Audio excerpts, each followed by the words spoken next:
be seated. You may be seated. Shabbat Shalom. We're going to do this a little bit different today. I'm going to do the Drash now, and then we'll have Haftorah, and that will give me time to go out with the children to do a children's service. Why do bad things happen to good people? That's the question I think everyone asks, and there's a million answers, and there's no answer. I don't have an answer, but I know what Rabbi Jonathan Sachs says. And he relates the question to the way he views Adonai, our God, Yud He Vav He. He says bad things happen to good people in order for us to try and create a world where bad things don't happen to good people. That the question isn't a question that we can have a philosophical debate about. The question turns into a verb, a command. And that's how he views Adonai, not as a noun, but as a verb. Adonai is a verb. Adonai is an action. It's an action. It's a calling for us to do something, to go somewhere. And I want to say that action is to bring justice into this world and to create a world where there's no suffering. Now, from this week's parasha, I will show you how I get to that conclusion. But I really think that our drive from Adonai is to create a world that is just. So this week's parasha, as you know, is Parashat Balak. Balak is this king who sends messengers to this prophet called Bilam. Bilam is a non-Israelite prophet who actually in the Midrash says that he was on the level, if not higher, than Moses of prophecy. In fact, we don't say he's a false prophet. It doesn't say he didn't talk to God. It says he's speaking to God the whole time. So he's on a very high level of prophecy, almost, in the Midrash says, even if not higher than Moses. And Bilam eventually agrees to go and curse the Israelites. And he gets on his donkey, and you probably know the story, but I'm just going to remind you what happens. He gets on his donkey, he's got two messengers on his side, and the donkey refuses to go because the donkey sees something that Bilam does not see. The donkey sees an angel of God with a sword blocking his way and continuously stops moving forward. Bilam has no idea what's going on, and every single time the donkey does something, it stops moving forward, Bilam takes his stick out and beats the donkey, and eventually the donkey speaks, which is something very, very, very, very rare.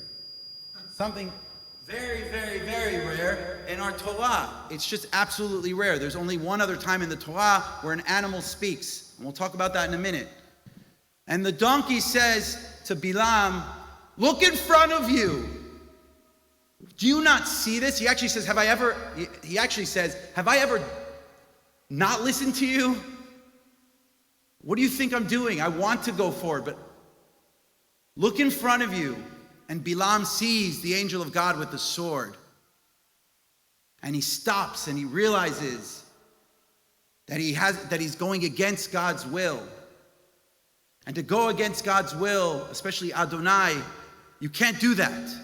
Not in the Torah, not in this world. You can't go against God's will, is what the donkey tells him. What a great prophet.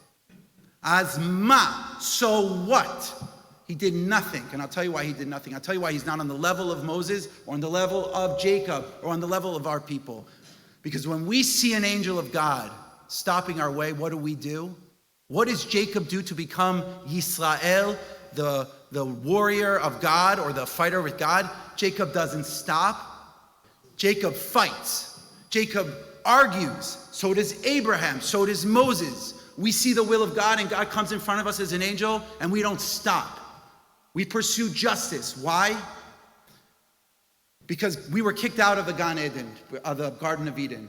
And the same sword that we see in this story is stopping us from going back into the Garden of Eden. But every single day, as a people, we strive to create a Gan Eden, a Garden of Eden in this world, with or without blessings. This is a very Israeli take, a chutzpah, right? So you're not going to give us the land, we're going to go take it. You're going to tell us not to do something? Well, if I see that it's the just way and the moral way, I will go and I will do it. And I will argue.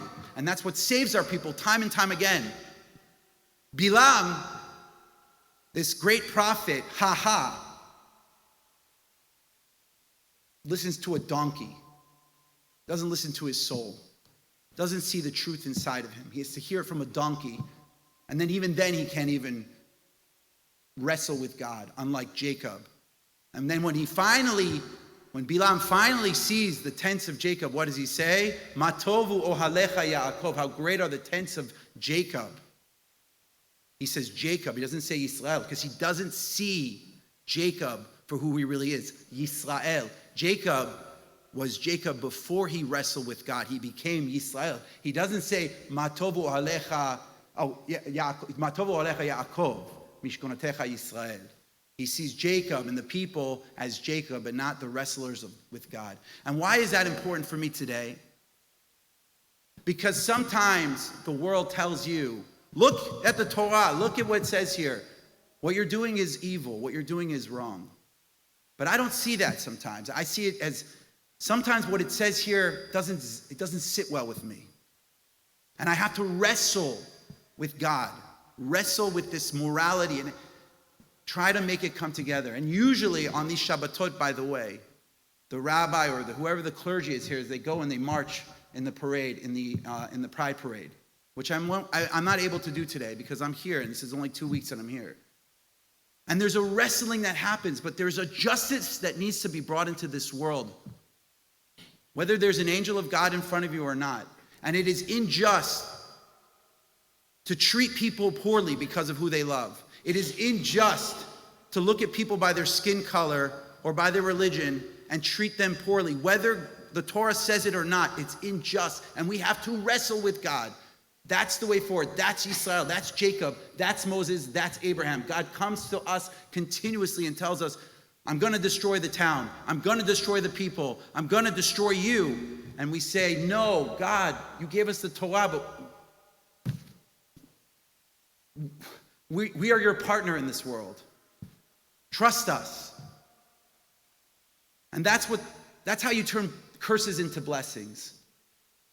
And I think that's what our path is in this world, to continue to look for justice, to make this world a better place for all people so there's no suffering. If you see someone bullying someone, you step up to the plate. B'makom she'en ish tiyeh ish. In a place where there's no man, be a man. And that's the story here. Bilam is a joke because he doesn't even understand that he has to wrestle with the angel. And my goal and our goal should always be striving back to the Garden of Eden where there's a sword stopping us from going in, just like the angel. And we say, we don't care, we're going to fight it.